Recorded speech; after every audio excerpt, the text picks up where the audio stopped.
All right, Obamacare seems to be heading towards a complete meltdown, and one of its main critics is former President Bill Clinton. You've got this crazy system where all of a sudden 25 million more people have health care, and then the people who are out there busting it sometimes 60 hours a week wind up with their premiums doubled and their coverage cut in half. It's the craziest thing in the world.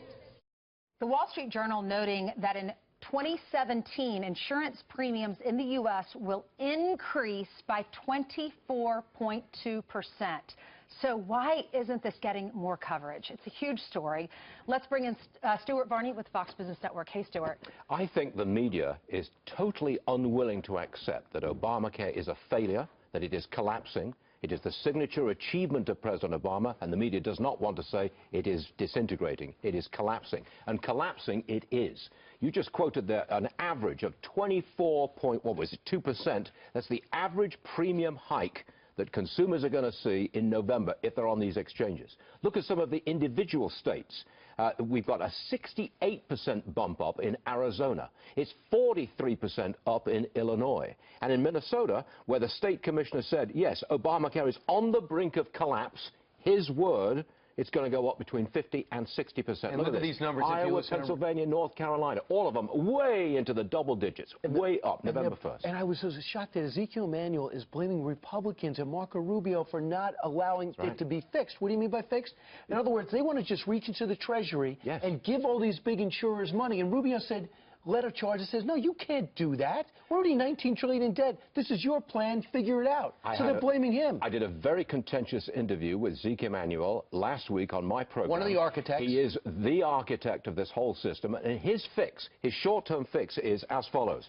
Bigger taxpayer subsidies to consumers, a bailout for insurers, and bigger fines for individuals who do not have health care coverage. Can you believe that? That's punishing you and I. Right. That was the interview. That's punishing you and I for the failure of their system. These are individuals that couldn't afford insurance before. Now this administration is forcing them to buy this insurance, and now premiums are going to go up on average 24% next year. Correct. How can they afford it? How can the individual afford it? This is one of the primary reasons why the middle class has been squeezed. It is Obamacare that's doing it. It's the deductibles that's doing it. It's healthcare premiums. So am I right? The lower class gets it for free. The upper class can afford whatever they want. The middle class has to sit there and pay these huge premiums. And the middle class is who she says, Hillary Clinton says, she is fighting for while lauding the president. She's got to either run from the president or embrace this. That's another reason why this whole story, which is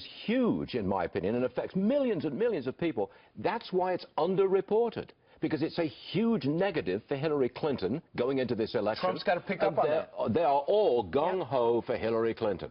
Trump should pick up on it tonight. Whether he has time for it with what's going on elsewhere, I don't know. Stuart, you wouldn't walk in. Would you walk out? If you insist, let's go. Brian. Let's go walk out. I don't want you to leave. You can stay. All right. I got a friend at Fox and Friends.